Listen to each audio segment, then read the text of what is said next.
조금 전에 읽은 이 성경 한 구절 말씀은 너무 유명한 성경 구절입니다. 정말 성경을 요약하는 정말 핵심적인 구절이라고도 할 수가 있어요. 세례 요한이 공생애를 시작하시는 예수님, 자기에게 세례받기 위하여 요단강으로 오시는 예수 그리스도를 향하여서 보라, 세상 죄를 지고 가는 하나님의 어린 양이로다. 보라, 세상 죄를 지고 가는 어린 양이로다. 그렇게 예수님을 향하여 사람들에게 선포를 했습니다.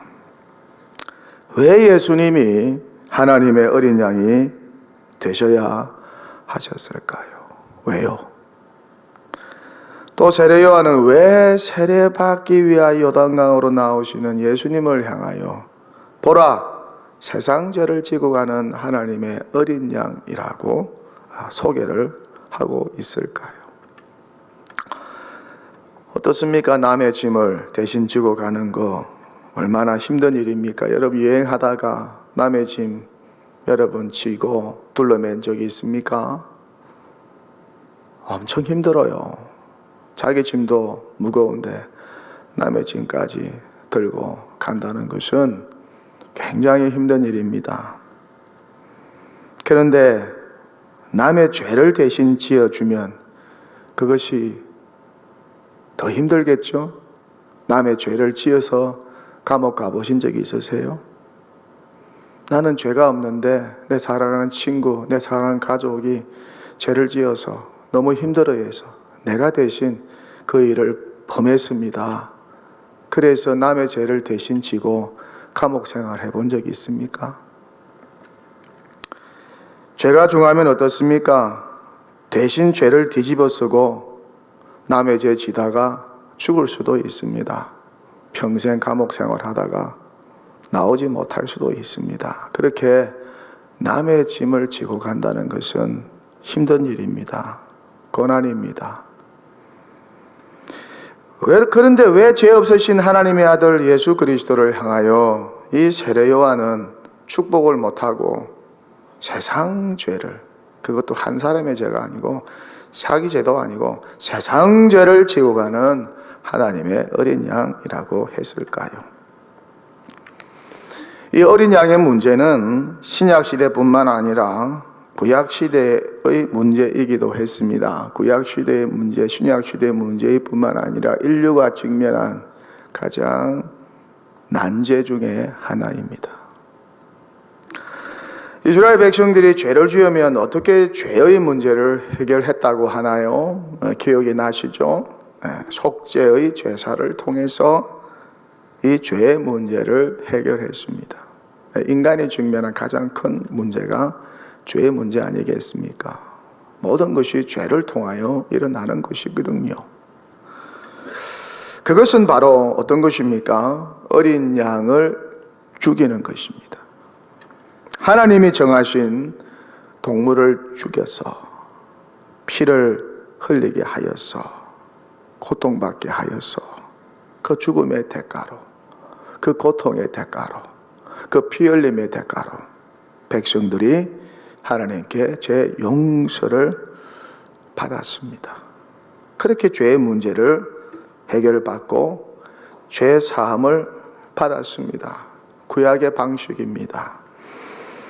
어떻습니까? 평민이 죄를 지으면 어떻습니까? 흠없는 암컷 어린 양이나 흠없는 암염소를 속죄제 희생제물로 가져옵니다. 그렇죠?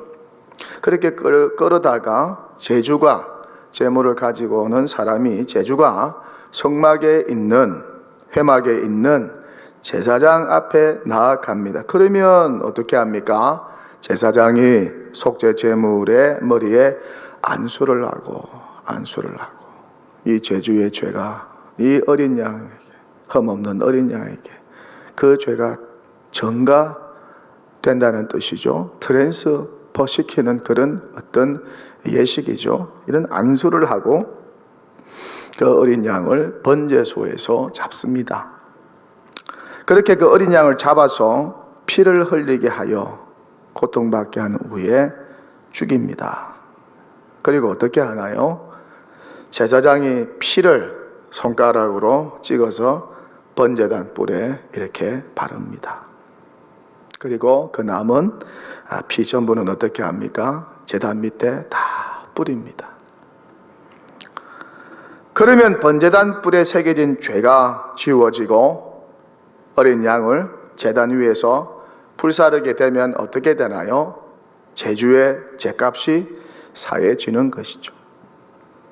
그러면 죄가 사해진 평민은 기쁜 마음으로 성막에서 나와 집으로 돌아갔습니다. 이렇게 죄사함의 문제를 구약에서는 하나님이 정하여 주신 장소에 와서, 회막이나 성막에 와서, 아니면 성전에 와서 그 절차, 하나님이 가르쳐준 그 절차를 밟아서 해결함을 받았습니다. 이렇게 여호와께서 이스라엘 백성들에게 동물 제사를 통한 속죄 방법을 알려주셨어요. 구약 레위기에 4장과 7장에 보면 아주 상세히 기록이 되어 있습니다. 그렇다면 속죄의 대원칙이 무엇이라는 것입니까? 피 흘림이 없은즉 죄 사함이 없느니라. 피 흘림이 없은즉 죄 사함이 없다는 것이 이 구약 속죄의 대원칙이죠. 아니 성경 전체 속죄의 대원칙입니다. 다시 말해서 하나님께 죄 사함을 받기 위해서는 죄 지은 사람은 어떻습니까? 반드시 피를 흘려야 한다는 것입니다. 반드시 피를 흘려야 한다는 거예요. 반드시 피를 흘리면서 고통을 받아야 된다는 것입니다. 이것이 성경에서 말하는 하나님의 공의입니다. 공의, righteous of God. 하나님의 공의, 요즘의 세상에 공의, 정의라는 말 많이 회자가 되고 있죠. 공의가 무엇입니까? 죄를 지으면 죄값을 치러야 한다는 것이죠. 죄를 지으면 벌 받아야 합니다. 그게 공의입니다. 죄를 지었는데 벌을 안 받아요? 그거는 공의가 아닙니다. 불의입니다. 그건 사랑이 아니에요. 그렇게 구약에서는 하나님이 정하여 주신 동물의 피를 통해서 인간의 죄를 하나님이 용서해 주셨다는 것입니다. 죄의 문제를 해결해 주셨다는 거예요. 그런데 어떻습니까? 이 동물 제사는 불완전했다는 것이죠. 왜 그렇습니까? 자주 드려야 하니까. 인간이 죄를 얼마나 많이 짓습니까? 그러니까 이 동물 제사를 자주 드려야 되는 거예요. 양심이 끓이키고 죄책감을 받으면 또 죄를 지었으면 계속해서 동물 속죄 제사를 드려야 한다는 것입니다. 그렇게 죄를 지을 때마다 성전에 와서 자주 제사를 드려야 하니까 불편합니다. 불안전합니다. 한 번 동물 속죄 제사를 드린다고 이스라엘 백성들이 더 이상 죄를 짓지 않나요? 그렇지 않죠. 또 죄를 짓습니다. 습관적으로 짓습니다. 반복적으로 짓습니다. 죄 안 짓겠다고 그렇게 해놓고도 어린 양이 죽는 그런 장면을 보고도, 암염소가 죽는 장면을 보고도, 아니 황소가 죽는 장면을 보고도, 자신을 대신하여 죽는 장면을 보고도 깨닫지 못하고 또 시간이 지나면 죄를 지어요. 그것이 범죄한 인간의 본성이죠. 그럴 때마다 어린 양이나 어린 염소를 가지고 나와서, 아니면 황소를 가지고 나와서 속죄 제사를 드려야 했습니다. 이런 점에서 이 동물 속죄 제사는 불완전하다는 것이죠. 효력이 불완전하다는 것이죠. 한 번의 제사로 영원한 효력을 발생시킬 수 없었다는 것이죠. 자주 반복해서 드려야 했다는 것이면 이렇게 황소나 염소나 어린 양의 피가 능히 어떻다는 것입니까? 완전히 죄를 없이 하지 못한다는 것입니다. 이것이 구약 동물 속죄 제사의 한계입니다. 시대였습니다. 근데 신약 시대는 어떻습니까? 여호와 하나님께서 이 한계점을 뛰어넘게 하셨죠. 누가 이 어린 양이 되어 주셨다는 것입니까? 네, 하나님이 보내신 예수 그리스도. 하나님의 어린 양. 하나님이 보내신 예수 그리스도. 인간의 몸을 입고 이 땅에 오신 하나님의 아들이신 예수 그리스도께서 이 독생하신 하나님이신 예수 그리스도를 통해서 여호와 하나님께서 속죄의 제사를 드리도록 하셨다는 것입니다. 그래서 동물의 제사를 뛰어넘게 하셨다는 겁니다. 이렇게 독생하신 하나님이신 예수님을 보고 세례 요한이 보라, 세상 죄를 지고 가는 하나님의 어린 양 이로다고 선포하고 외치고 있는 것입니다. 세상의 입장에서는 너무 복된 소식이지만 하나님 아버지와 독생하신 아들 예수 그리스도의 입장에서는 정말 고통스러운 힘겨운 소식이었을 것입니다. 그런데 이 하나님의 어린 양을 잡아 올려드린 제사는 어떻게 되었다는 것입니까? 완전했다는 것입니다. 왜 그렇습니까? 죄 없으신 하나님의 아들, 참 신이시오 참 하나님이신 그 하나님의 아들이 인간의 모든 죄를 담당하셨기 때문입니다. 책임져 주셨기 때문입니다. 그렇게 십자가의 번제단 위에서 예수님이 인류의 죄를 담당하시고 책임져 주시고 피를 흘렸습니다. 고통을 당하셨습니다. 구약의 어린 양처럼 예수님이 인류의 죄악을 다 지시고 대신하여 그렇게 죽어주신 것이죠. 이로 인하여 여호와 하나님께서 우리의 죄가 용서받도록 하셨다는 것입니다. 죄사함 받도록 하셨다는 거예요. 이처럼 그리스도가 많은 사람의 죄를 담당하시려고 죄를 책임져 주시려고 단번에 속죄의 제물이 되어 주셨다는 거예요. 저와 여러분이 속죄의 제물이 되어야 되는데 우리 예수님께서 저와 여러분을 대신하여 죄짐을 지시고 하나님의 저주와 심판을 십자가에서 대신 받아주셨다는 거예요. 그렇게 인류의 모든 죄가 하나님의 어린 양이신 예수 그리스도에게 모두 다 전가, 트랜스퍼가 되도록 하셨다는 것입니다. 이렇게 하나님께서 범죄한 한 인간이 죄 사함과 용서함을 받는 구원의 길을 열어 놓으셨다는 거예요. 이것이 복음이죠. 이것이 복음의 핵심 진리입니다. 그래서 누구든지 어떻습니까? 예수님의 대속적인 죽음을 믿기만 하면은 예수님을 나의 구주로, 나의 그리스도로, 나의 메시아로 영접하여서 믿기만 하면 하나님께서 모든 죄를 다 용서해 주시겠다고 성경을 통해서 약속하셨다는 것입니다. 과거와 현재와 미래의 모든 죄까지 다 용서받게 해 주시겠다고 선언을 하셨다는 것입니다. 이것 때문에 신약 시대에는 어떻습니까? 다시 죄를 위하여 동물 속죄 제사를 드릴 필요가 없다는 거예요. 주일마다 저와 여러분이 어린 양이나 암염소나 황소를 끌고 교회로 오나요? 그렇지 않잖아요. 이것 때문에 예수 믿어 하나님의 자녀가 된 저와 여러분이 교회와 성도가 예수의 피를 힘입어 성소에 들어갈 담력을 얻게 되었다는 것입니다. 하나님 앞에서 담대하게 거리낌 없이 예배를 드릴 수 있게 되었다는 것입니다. 오늘처럼 이렇게 하나님 존전 앞에 나와서 예배를 드릴 수 있게 되었다는 것입니다. 이 구원의 길, 이 예배의 길, 이 의롭게 되는 길, 범죄한 인간이 하나님과 원수된 인간이 하나님과 교제할 수 있는 화목의 길을 열어놓으신 분이 바로 누구라는 것입니까? 하나님의 어린 양으로 이 땅에 오신 우리 주 예수 그리스도라는 것입니다.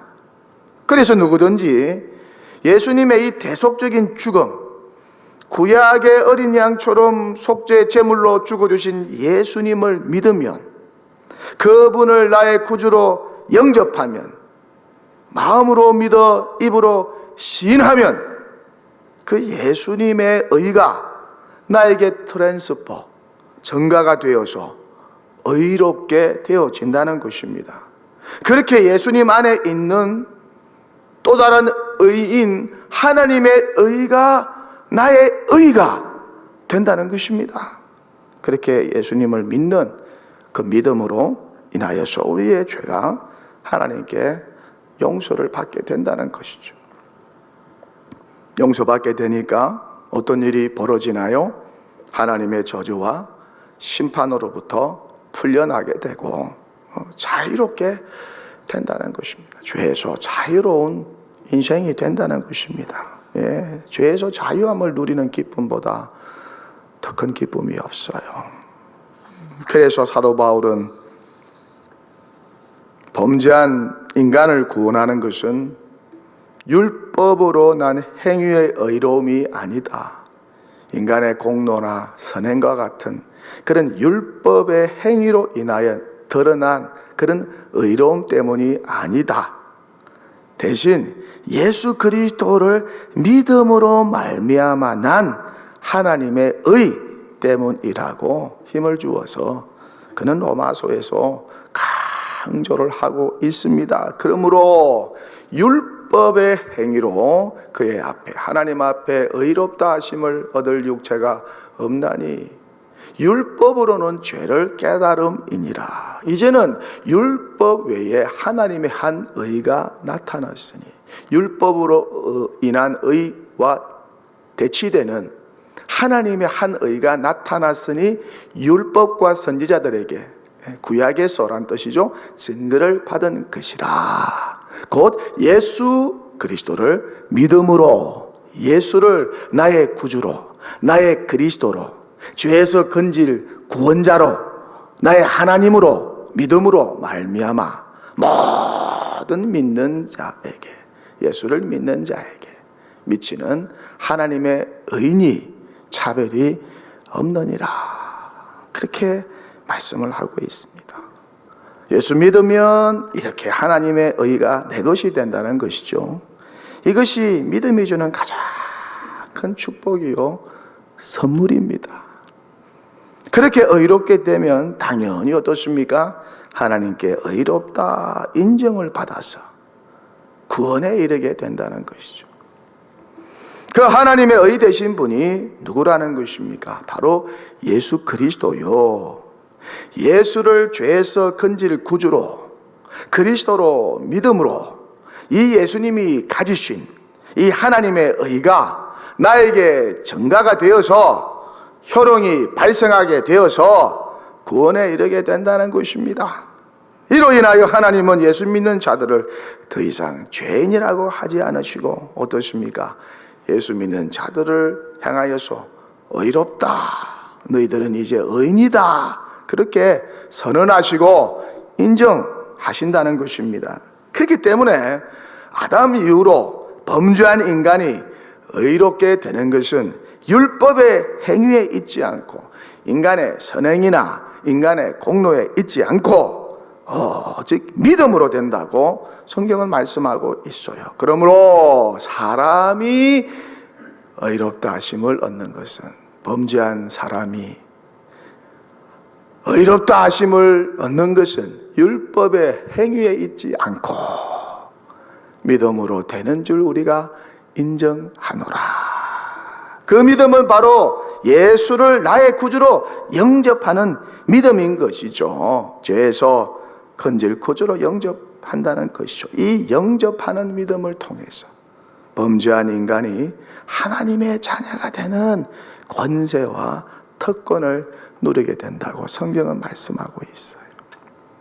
영접하는 자, 환영하는 자, 곧 그 이름, 예수의 이름, 그 예수를 구주로 믿는 자들에게는 하나님의 자녀가 되는 권세를 주셨어요. 사형수가 대통령의 아들이 되었다고 생각해 보세요. 그보다 더 큰 축복이 어디 있습니까? 그런데 사형수가 하나님의 아들, 딸이 되었어요. 저와 여러분에게 임한 은혜가 그렇다는 것입니다.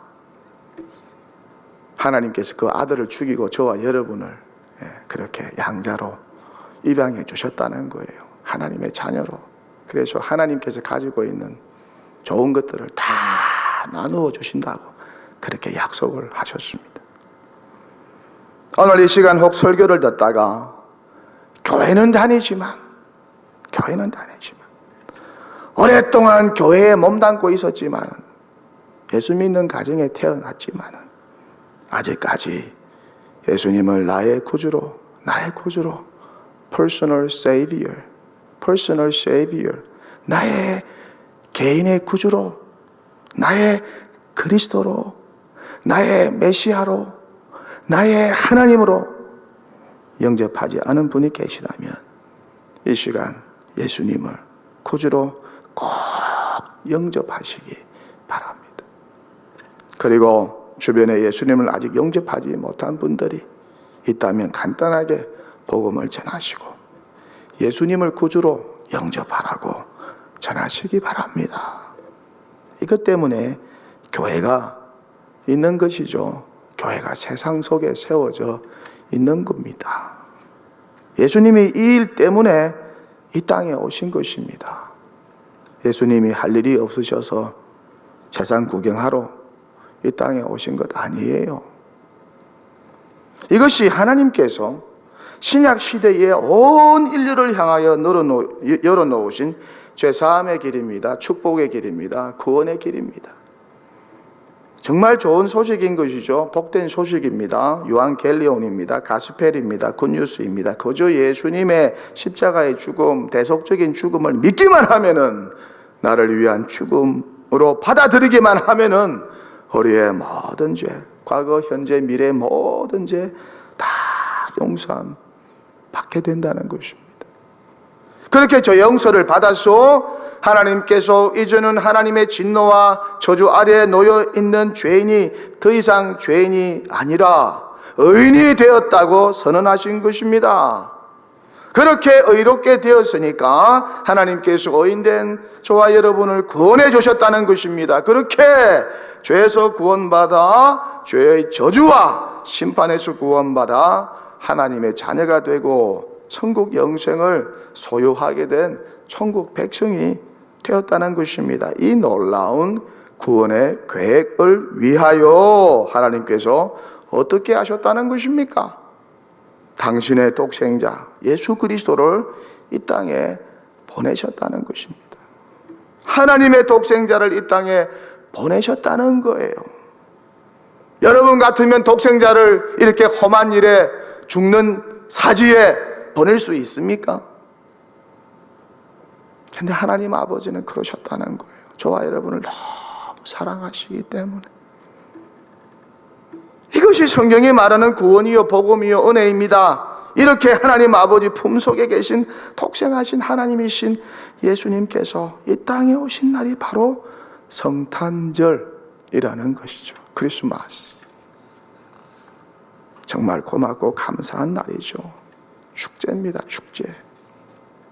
Amazing day입니다. 놀라운 날입니다. 죄에서 방황하고 죄로 인하여 고통하는 인류를 구원하기 위하여 하나님의 저주와 심판 아래 놓여 있는 어떤 소망도 보이지 않는 인간을 구원하기 위하여서 저 높고 높은 하늘 영광 보좌 다 버리시고 낮고 천한 이 죄인의 땅에 하나님의 아들이신 예수 그리스도께서 이 땅에 오셨으니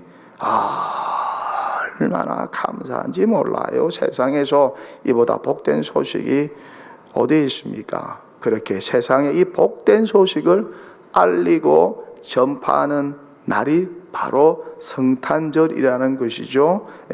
이 복음이 바로 이 성탄의 참 의미라는 것입니다. 이렇게 예수님께서 세상 죄를 지고 가는 하나님의 어린 양으로 이 땅에 오신 것은 우리에게 말할 수 없는 축복이요 영광이요 기쁨이라는 것입니다. 이 예수님 때문에 우리가 구원에 이르게 되었으니까 이 예수님 때문에 죄사함을 받아서 하나님의 자녀가 되는 특권을 누리게 되었으니까, 이 예수님 때문에 무엇보다 지옥 영벌에서 사함을 받게 되었으니까, 돈으로 주고 살 수 없는, 권세로도 주고 살 수 없는 천국 영생을 소유하게 되었으니까 정말 기쁘고 감사하지 않을 수가 없습니다. 이 구원의 은총 때문에, 이 십자가의 사랑 때문에, 대신 죽어주신 이 예수님의 큰 사랑과 큰 자비 때문에 하나님의 어린 양이신 예수 그리스도를 영원토록 찬양하지 않을 수가 없다는 것입니다. 그래서 지금 천국은 어떻게 하고 있을까요? 요한계시록에 보면 그렇게 묘사를 하고 있어요. 먼저 구원받은 수많은 성도들과 수많은 천군 천사들이 계속해서 하나님의 어린 양이신 예수 그리스도를 찬양하고 있다고 합니다. 큰 음성으로 찬양하고 있다고 합니다. 큰 음성으로. 여러분, 회중 찬양할 때도 큰 음성으로 찬양하세요. 찬양은 제사입니다. 제사는 제물이 죽어야 돼요. 감사하면서 찬양할 때 크게 온 마음과 뜻과 힘을 다하여, 줄 힘을 다하여 여러분 찬양하세요. 예수님은 십자가에 저와 여러분을 죽어주셨는데 죽도록 찬양 그걸 못해요? 근성으로 찬양하지 마시고, 엉알거리면서 찬양하지 마시고, 온몸으로 어떤 분은 막 가슴에 손을 올리고 막 찬양하는 거. 내가 그런 모습을 봐도 은혜로운데, 하나님께서 그렇게 마음과 뜻과 정성을 입술로 뿐만 아니라 온몸으로 찬양하는 모습 보면 우리 예와 하나님께서, 우리 주 예수 그리스도께서 얼마나 기뻐하시겠어요. 그래서 어떻습니까? 성탄 시즌에는 더 열심히 우리 주 예수 그리스도와 하나님께 찬양을 해야 된다는 거예요. 우리에게 하나님의 어린 양 대신 예수님을 보내주신 것에 감사하여서 하나님 아버지께 찬양의 제사를 올려드려야 된다는 거예요. 그런데 어떻습니까? 올해 이번 주일 성탄 기념 감사 예배는 성도들이 모여서 찬양을 하지 못합니다. 비대면으로, 온라인으로 예배를 드리고 있습니다. 얼마나 안타까운지 몰라요. 하지만 그럼에도 불구하고 남은 25일 성탄절까지 가정에서 각자 열심히 찬송을 많이 부르시면 좋겠어요. 그리고 많이 찬송을 들었어요. 이런 칸타타가 있다, 성탄 찬양 예배가 있다 그러면 접속해서 들으세요. 녹음했다가 또 들으세요. 동영상에 또 녹화방송 또 들으세요. 잠 안 오면 또 들으세요. 그렇게 찬양으로 충만해 줘야 합니다. 그렇지 않으면 성탄절에 세상처럼 술에 충만해지고 쾌락에 충만해지고 노는 재미에 푹 빠져가지고, 아니면 코로나19로 인하여 세상 염려에 빠져가지고 허우적대고 헤어나지도 못하고 우울증에 걸리고 병원에 가서 약 타서 먹고 그렇게 세상에 질질 끌려가는 그런 낙오병과 같은, 폐잔병과 같은 신앙생활 할 수밖에 없어요. 넉넉히 이기느니라. 그리스도의 사랑으로 인하여, 하나님의 사랑으로 인하여 나는 넉넉히 이기느니라. 사도 바울이 고백하지 않았습니까? 이 코로나19도 하나님의 사랑에서 나를 끊을 수 없느니라. 그런 고백과 찬양이 우리 교회 충만하면 좋겠어요. 예수 그리스도의 대속적 죽음보다 더 큰 사랑이 세상에 어디 있을까요? 교회와 성도는 이 그리스도의 사랑을 받고 살아가고 있습니다. 이 사랑을 먹고 살아가고 있습니다. 이 사랑을 묵상하며 살아가고 있습니다. 이 사랑 때문에 힘든 시간도 이겨나가고 있습니다. 이 사랑 때문에 감격하고 있습니다. 이 사랑 때문에 예배하고 있습니다. 이 사랑 때문에 은혜를 받고 있습니다. 이 사랑 때문에 살 소망과 위로를 받고 살아가고 있습니다. 이 사랑의 힘이 얼마나 위대하고 크고 놀라운지 몰라요. 정말 아가서의 말씀대로 사랑의 힘은 강하고 위대합니다. 하나님의 사랑의 힘, 그리스도의 사랑의 힘이 이렇게 강하고 위대합니다. 이 사랑에 저와 여러분이 연합되어 있으면 사도 바울처럼 넉넉히 이길 수 있습니다. 어떤 세상 풍파가 몰려와도 넉넉하게 이길 수 있습니다. 어떤 가난과 어떤 고난이, 어떤 슬픔이 몰려와도 넉넉하게 이길 수 있습니다. 이런 신앙의 고백과 간증을 할 수가 있다는 것입니다. 정말 한량없는 은혜요, 정말 갚을 길 없는 하나님의 은혜인 것이죠. 한량없는 은혜, 갚을 길 없는 은혜, 내 삶을 내어 사는 하나님의 은혜, 나 주저함 없이 그 땅을 밟음도 나를 붙드시는 하나님의 은혜, 나를 붙드시는 하나님의 은혜. 머리끝에서부터 발끝까지 하나님의 은혜가 아니겠습니까? 설교를 마칩니다. 이렇게 부족하고 보잘것없었던 나 한 사람, 하나님 앞에 범죄한 나 한 사람, 하나님의 저주와 심판에 놓여있는 나 한 사람, 영원한 지옥 영벌 앞에 놓여있는 소망 없는 나 한 사람, 교만하기 짝이 없는 나 한 사람, 죄를 먹고 마시면서도 죄인줄도 모르는 나 한 사람, 그렇게 죄덩어리였던 나 한 사람, 그 인생을 구원하기 위하여서 죄에서 건져 하나님의 자녀 삼기 위하여, 천국 백성 삼기 위하여, 예수님의 신부 삼기 위하여, 거룩한 주의 백성 삼기 위하여 저 높고 높은 하늘 영광 보좌 다 버리시고 낮고 천한 땅, 죄인의 땅으로 사람의 몸을 입고 임하신 독생하신 하나님이신 예수님께 감사와 찬양과 영광을 올려드리는 정말 메리 크리스마스, 즐겁고 행복한 성탄의 시정과 성탄절을 맞이하시는 복된 성도들 다 되시기를 주님의 이름으로 간절히 축원합니다.